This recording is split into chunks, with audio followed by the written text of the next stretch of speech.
What is up YouTube, this is Zane from Team Judgment Ego, and I'm sorry that I haven't uploaded the video over the past week. I've just been extremely busy with school and stuff, but yeah, the ban list just got revealed, and everyone's just doing their ban list videos. I'm sitting here like, oh, ban list, okay, I'll profile zombies. No, seriously, I've just taken out a few cards, and I've structured my zombie build for the upcoming format.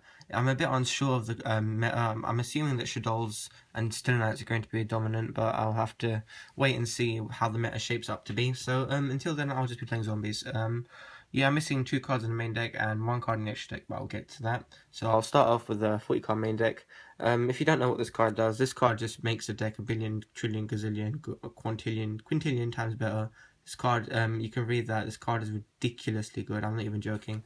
Unizombie, just, oh my gosh. But unfortunately, I only have 1 copy. That's because it came out in Secrets of Eternity, and that was such a crap set. I only bought like 2 or 3 packs, and I haven't been asked. I just can't be asked to.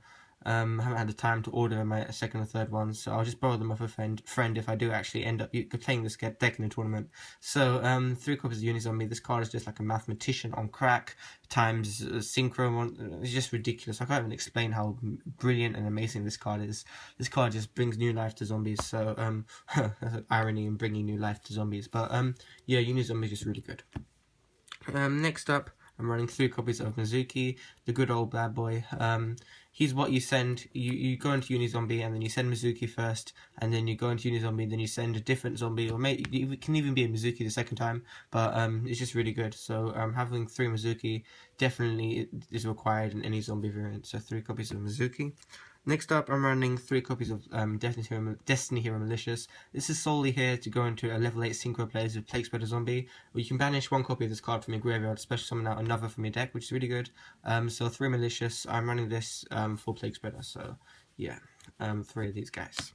Next up, this is like quite controversial. I'm running 3 copies of Goblin Zombie. It's unconventional in the sense that whilst it is a search card, it's really slow. You have to set in and wait for your opponent to send it to a graveyard or it to be sent there by other means. But the only reason I'm running this at 3 is because zombies really do lack consistency, and this is the only search card that the archetype, or well, it's technically just a type, but the archetype has. So 3 copies of Goblin Zombie is necessary in my opinion, and also the way that the deck's being played now is that Unizombie's been released. This deck's been shifted from being level 6, level 2 synchro plays, from just being level 4 synchro plays, because this card bumps up its level. So having that level 4 fodder is really good, and also when it's sent to a graveyard for a synchro summon, you get to search, which is brilliant. So I'm running 3 copies of Goblin Zombie. This is here mainly as like level 4 fodder, like I said, just so you can go into your rank 8 synchros or your rank 4 XYZ. That's why it's versatile in that sense.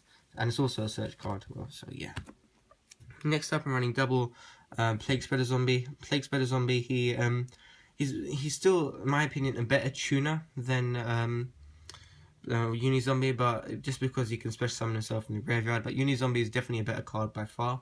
So Plague Spreader Zombie, I like him. I'm not gonna not cut him, obviously. He's still a really good card, but he's just being outshunned by Unizombie. And then last zombie type monster I run is 2 copies of Zombie Master. Zombie Master, he's your go-to guy when it comes to combos. You want this guy in your hand, normal summon him, send a Plague Spreader or Mizuki or something to the graveyard, special summon out Unizombie, and use Unizombie's effect and just go from there. It's really ridiculous the plays you can do with this deck. The combos are just insane. So, and it's also an 1800 beat stick. So Zombie Master's good. I really like it in this deck, and it really does string the combos together, so that's why I'm running it at 2, not 3. If I was running it at 3, it'd be a bit too cloggy for my liking, and I'd have to cut a level 4. Next up, I'm running 3 copies of Fake Veiler. Now, although Necros did get hit, they're still going to be seeing a lot of play, and it's just really good when you can negate their Manju and Senju searches. So Fake Veiler is good, and the only real reason I'm running a Fake Veiler is so I can just sneakily, you know, BLS always has to find his way into my deck somehow, so you need light targets to actually play BLS, and if anyone knows me in real life, they know I just love BLS to pieces. So having light targets is just really good, and the majority of the rest of this deck is just dark, so BLS definitely live. I don't know, I'd say 2 out of 5 times it's live, but just having the ability to go on this card is ridiculous. And also Effect Veiler is a good card. And lastly, Effect Veiler is actually a tuner. The other day on DN I made Leo, I don't know how exactly, but I used the fact that Effect Veiler was a tuner, and then I used it. So, and when you're running a lot of synchros in your extra deck, that can definitely help.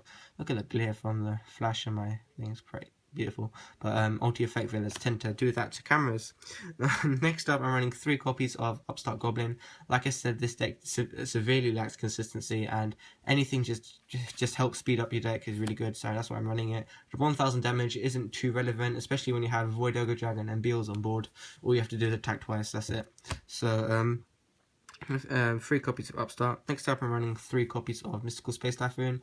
Although the clip alts have been nerfed quite a bit, with Scout going to 2 and Sacrifice and Skill Drain being limited, I still think that having MST is vital to any deck, any mainstream deck, just because you can, especially with this deck, you need your combos to go off, you need to pop their back row during their turn in their end phase so they can't activate it. So this is just there to stop your opponent interrupting any of your plays, because if your opponent stops one of your combos, you're going to be left in a bad situation. So that's 3 copies of Mystical Space Typhoon. Next up for the one-offs, I'm running 1 copy of Foolish Burial. This card is made for this deck, self-explanatory. 1 copy of Burial from a Different Dimension. He helps you reuse your, or this card, why am I saying he? This card helps you reuse your Mizukis and Plague Spreader Zombies, which is really, really good. And then 1 copy of Book of Moon. And then lastly for the spells, I'm running 1 copy of Raigeki, because Mass Destruction is just OP. So that is it for the spells. Onto the traps, I'm running 3 copies of Dimensional Prison. I'm unsure how the meta, or going into the next format, is going to turn out to be. So I'd rather run this over Mirror Force, just because I think that Shaddolls and Burning Abyss are going to see a bit more play. Well, not Burning Abyss as much as Shaddolls, but Shaddolls, I'm worried that they're going to get unpower creep, but that's the thing, and just come back to being tier 1. So I want to have that out. And also a Dimensional Prison is just a better way of monster removal, because banishing it is always going to be inherently better than destroying it, so because they can just get it back from the graveyard pretty easily. So 3 copies of Dimensional Prison. And also I was running 2 before, but the vanities got limited, so I had to find an extra spot in my deck for another card. So there's a 3rd Dimensional Prison. Next up, I'm running 2 copies of Fiendish Chain.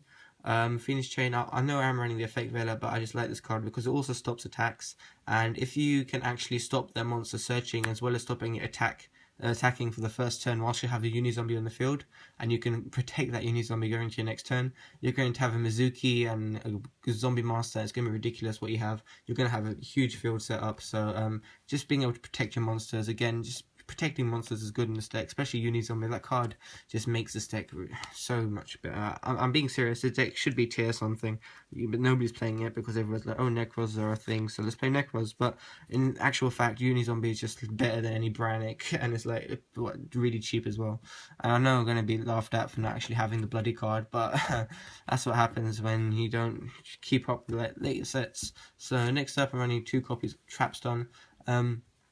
Trapstun, like I said, you want your combos to go off. They're vital, and this is vital for your combos going off, because you can just flip this during your standby phase, and then your opponent will have to deal.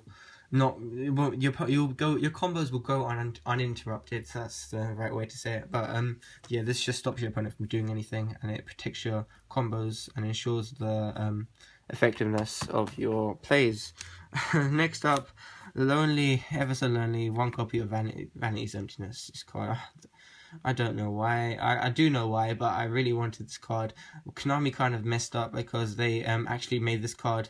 It was one of those sleeper cards. Nobody saw it, and the whole time it was in the game, but nobody played it. And then people started playing it, and Konami realized that they really did mess up, because this card just locks your opponent out of playing Yu-Gi-Oh! It's ridiculous what it can do. If they don't have an answer to this card, GG, my friend. This card's so good. I definitely understand why it was limited, but I just love playing with it, so I prefer to run this at 3. But thank you, Konami. And I'm running 1 copy of Torrential Tribute. Just for sometimes mass destruction during your opponent's turn is better, so having to flip this when they're going off is good.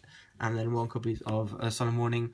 I don't know how the meta is going to shape up to me. I must have said that about 10 times now, but seriously, just having that 2000 negate summon clause is good. So yeah, especially when you're uncertain what decks you're going to be playing against. So that is it for the main deck, 40 cards, and for the extra deck and for the level 6 synchros, I'm running 1 Revived King Hades, such a sexy card, 1 Hades, and then 1 copy of Goya Guardian. for the 6s, you make this via Plague Spreader and also level 4. So that is it for the 6s.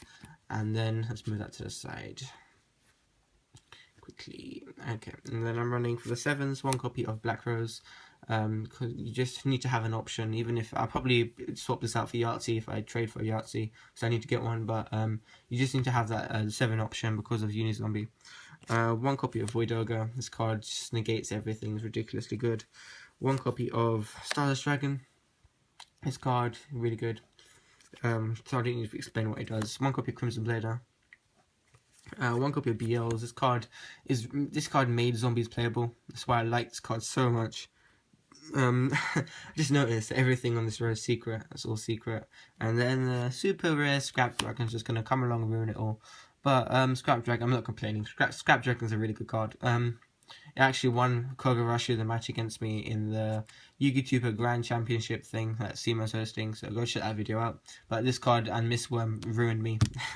And then that is it for the majority of the synchros. Next up, I'm running 1 Leo because this card's still devastating for Burning Abyss and decks that just can't get over it.